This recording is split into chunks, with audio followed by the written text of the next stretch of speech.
Tesla, যেটার নাম শুনলেই মনে হয় ইলন মাস্কের কথা। অন্যদিকে বিওয়াইডি, যেই কোম্পানিটার নাম শুনলে মনে হয় এইটা একটা চাইনিজ কার কোম্পানি, যেই কোম্পানিটাকে নিয়ে ইলন মাস্ক নিজেও অনেক মজা করেছিল। There's competitors now ramping up, and as you're familiar with BYD, which is also on the West Coast, I think they're ramping up production of their electric vehicles. Warren Buffett owns 10% stake in that. Why do you laugh? BYD is trying to compete.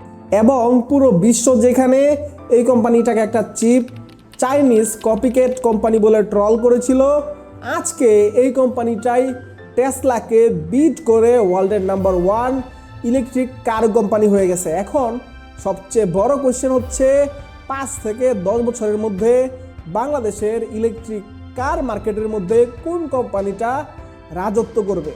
আর সবচেয়ে বড় কথা হচ্ছে বাংলাদেশের মার্কেটে কিন্তু সবসময় best টেকনোলজির যে কার কোম্পানি সেগুলো উইনার হয় না, সেই কার কোম্পানিগুলোই উইনার হয় যারা মানুষের বাজেটটা সম্পর্কে জানে এবং তারা আফটার সেল সার্ভিস খুব ভালো দেয়, এবং যেই কোম্পানির গাড়িগুলার রিসেল ভ্যালু ভালো এবং যেই কোম্পানিটা মানুষের সাইকোলজিটাকে বুঝে, সেই কোম্পানিগুলাই উইনার হয়।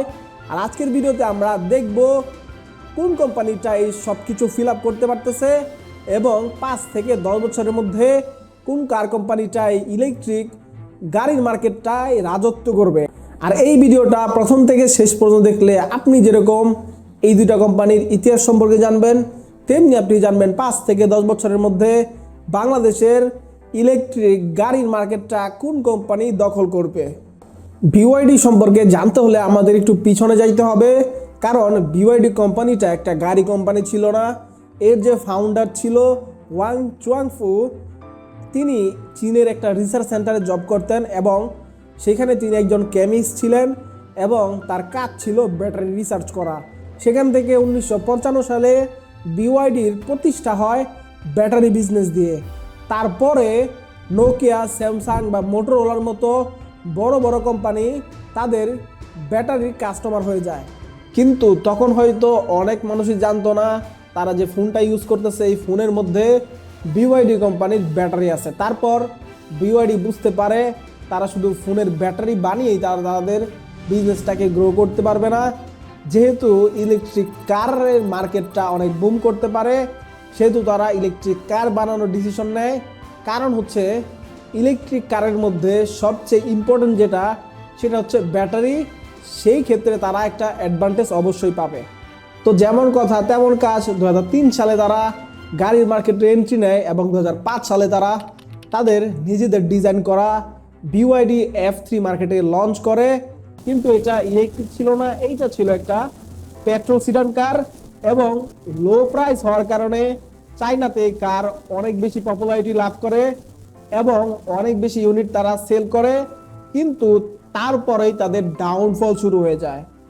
2008 সালে বিওয়াইডি আবার লঞ্চ করে বিওয়াইডি F3DM মডেলের এই গাড়িটা, এবং এইটা ওয়ার্ল্ডের first mass produced plug in hybrid car, যেই গাড়িটা প্রথম বছরে মাত্র 48টা ইউনিট সেল হয়, যার কারণে বিওয়াইডি আবারও ডাউনফল শুরু হয়ে যায়। কারণ হচ্ছে এটার প্রাইস এবং চার্জিং ইকোসিস্টেম চায়নাতে এখনও ভালোভাবে বিল্ড হয় নাই। তারপর বিওয়াইডি আবার লঞ্চ করে বিওয়াইডি E6 মডেলের এই গাড়িটা, যেটা ছিল পিওর ইলেকট্রিক কার, এবং এই গাড়িটাও বাজেভাবে ফ্লপ করে। কারণ হচ্ছে ব্যাটারি ইস্যু এবং বায়ারদের ওই কনফিডেন্সটা আসতেছিল না। কারণ হচ্ছে এটা একটা পিওর ইলেকট্রিক কার, তো চার্জিং সিস্টেম নিয়ে মানুষের মনে এখনও প্রবলেম রয়ে গেছিল। এরপর থেকে বিওয়াইডির সফলতা শুরু হতে থাকে। বিওয়াইডি বুঝতে পারে তারা যদি গাড়ির মধ্যে টেকনোলজি দিয়ে ভরে ফেলে, এইটা করলে তারা কখনোই এই মার্কেটে জিততে পারবে না। তাদেরকে প্রাইসটাকে আরও কমাইতে হবে এবং তাদের ব্যাটারি টেকনোলজিটাকে আরও আপগ্রেড করতে হবে। টেকনোলজি আপগ্রেড করার পর তারা তাদের নতুন কার লঞ্চ করে, যেটার নাম ছিল হচ্ছে বিওয়াইডি QiN। আর এই গাড়িটার মধ্যে দিয়ে তারা তাদের প্লাগ ইন হাইব্রিড টেকনোলজিটাকে পুনরায় মানুষের সামনে পরিচিত করে, এবং 2014 সালে এই গাড়িটা চায়নার মোস্ট সেলিং ইলেকট্রিক কারের মধ্যে একটা অন্যতম গাড়ি হিসেবে পরিচিতি পায়। তারপর বিওয়াইডিকে আর পিছনে তাকাইতে হয় নাই, তারা ইলেকট্রিক গাড়ির মার্কেটে পুরোপুরি দখল নিয়ে ফেলে। আর সেই সাথে সাথে 2025 সালে BYD টোটাল রেভিনিউ ছিল $111 বিলিয়ন, আর অন্যদিকে টেসলার টোটাল রেভিনিউ ছিল $94.83 বিলিয়ন। আর এইভাবেই রেভিনিউর দিক থেকে টেসলাকে BYD বিট করে ফেলে। কিন্তু সমস্যা হচ্ছে বাংলাদেশে এখনো ইভি এর জন্য পুরোপুরি রেডি না। কারণ হচ্ছে ধরেন আপনি ইলেকট্রিক কার আপনি ইম্পোর্ট করে আনলেন, সেখানে ট্যাক্সের ব্যাপার আছে, আবার হচ্ছে এই যে ইলেকট্রিক কার আপনি চার্জ দিবেন কোথায়, এইটা নিয়ে মানুষের মনে এখনো সন্দেহ জাগে। কারণ ধরেন আপনি কোনো লং জায়গায় গেলেন বা ঘুরতে গেলেন, তখন কোনো চার্জিং স্টেশনে নাই, তখন আপনার গাড়িটা কিভাবে আপনি বাসায় নিয়ে আসবেন। তো ওইটা হচ্ছে বিভিন্ন ধরনের কোশ্চেন মানুষের মাথায় এখনো আছে। মানে হচ্ছে বাংলাদেশের মানুষ এখনো ইয়াওয়ার না যে ইলেকট্রিক কারটা কতটুকু তাদের ফেসিলিটি দিতে পারে। দ্য বিজনেস স্ট্যান্ডার্ড 2024 সালের রিপোর্টের মতে বাংলাদেশে আপনি যদি কোনো ইভি আপনি ইম্পোর্ট করে নিয়ে আসেন তাহলে কিন্তু অনেক বেশি ট্যাক্স দিতে হয়। প্রায় সব ধরনের ট্যাক্স ক্যালকুলেট করে এইটা গিয়ে দাঁড়ায় হচ্ছে ধরেন না 89%, ঠিক আছে। তো 89% যদি হয়, ধরেন আপনি 10 লাখ টাকা দিয়ে যদি একটি গাড়ি আপনি নিয়ে আসেন, তাহলে আপনার গাড়িটার দাম হয়ে যাচ্ছে ডাবল। অর্থাৎ আপনি আনতেছে 10 লাখ টাকা দিয়ে, কিন্তু দেশে আনার পর এইটার প্রাইস টোটাল গিয়ে দাঁড়াচ্ছে ডাবলের মতো। কিন্তু গভর্নমেন্ট আরও ইজি করে দিছে, কারণ গভর্নমেন্টও জানে ইভি যত বেশি আসবে তত আমাদের পলিউশন কম হবে। সেক্ষেত্রে তারা এই 89%টাকে কমিয়ে 33%-এ নিয়ে আসে। আর সবচেয়ে বড় কথা হচ্ছে বাংলাদেশের মানুষ ইভি কিনতে কিন্তু অনেক ভয় পায়। ধরেন ফর এক্সাম্পল আমি যদি নিজে ইভি কিনি, তাহলে আমি ধরেন ফার্স্টে আমার মাথায় আসবে ব্যাটারিটা যদি নষ্ট হয়ে যায় তাহলে আমি এই ব্যাটারিটা আবার কই পাবো, তারপর আমি সার্ভিস কোথায় করাবো, তারপর হচ্ছে ধরেন আমার মাথায় এইটাও আসবে আমি যদি কোথাও অ্যাক্সিডেন্ট করি তাহলে পার্টসগুলো আমি কই থেকে পাবো। আর সবচেয়ে বড় কথা হচ্ছে যে এইটা যদি আমি সেল করতে যাই তাহলে আমার রিসেল ভ্যালুটা কীরকম আসবে, এই চিন্তাগুলো আমার মাথায় আসবে, এবং আমি কিন্তু আনসারগুলা নিয়ে আমি কনফিউজ থাকবো এবং আমি কোনো ক্লিয়ার আনসার পাবো না।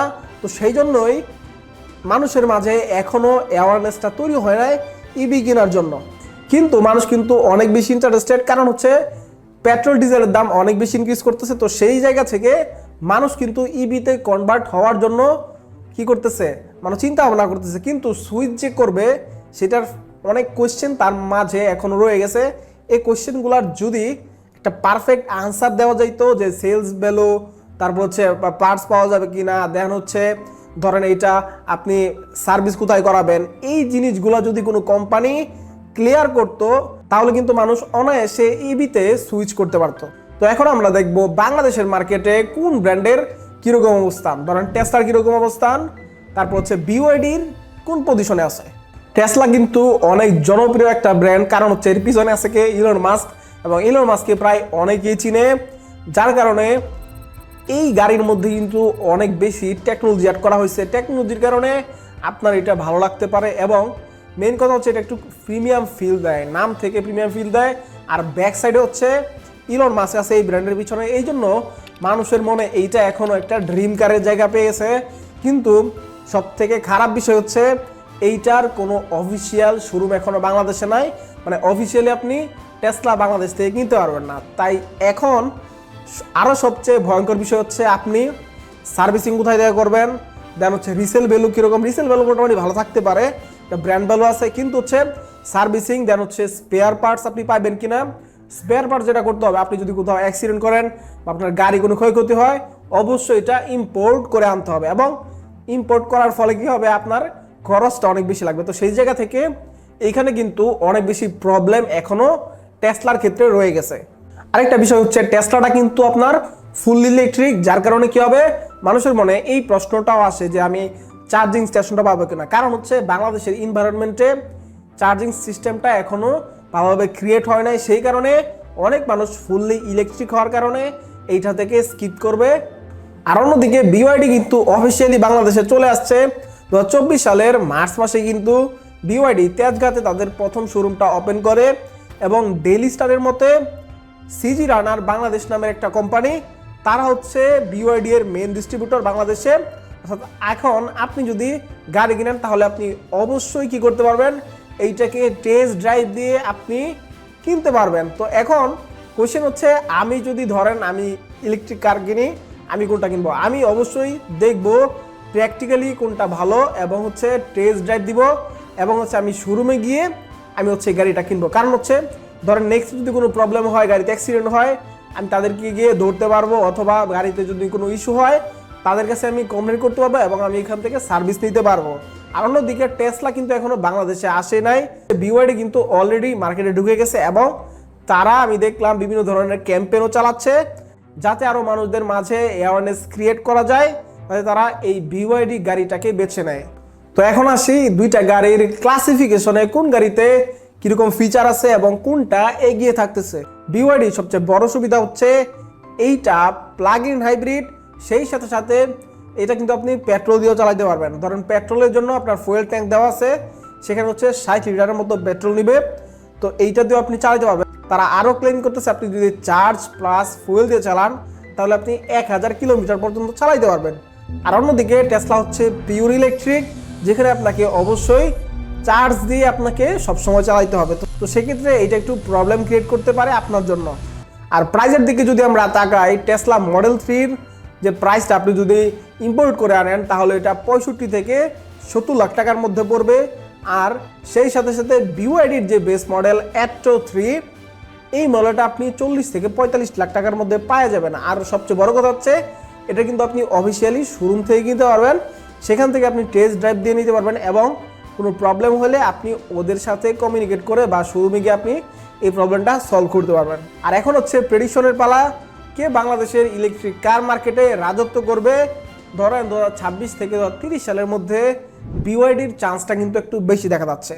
কারণ হচ্ছে ফার্স্ট রিজন যেটা, সেটা হচ্ছে BYD কিন্তু অফিসিয়ালি তাদের শোরুমটাও দিয়ে দিছে তেজগাঁতে, যার ফলে কি হবে, মানুষ কি করতে পারবে, প্র্যাকটিক্যালি তারা টেস্ট ড্রাইভ দিয়ে গাড়িগুলো চুজ করতে পারবে। আর অন্যদিকে টেসলা কিন্তু এখনও অফিসিয়ালি বাংলাদেশে আসে নাই, আর যদি এসেও থাকে BYD অলরেডি বাংলাদেশের মার্কেটে চলে আসছে এবং বিভিন্ন ক্যাম্পেইন চালাচ্ছে, সেক্ষেত্রে কিন্তু বাংলাদেশের মার্কেটটা BYD অনেক ভালোভাবে গ্র্যাব করে নেবে।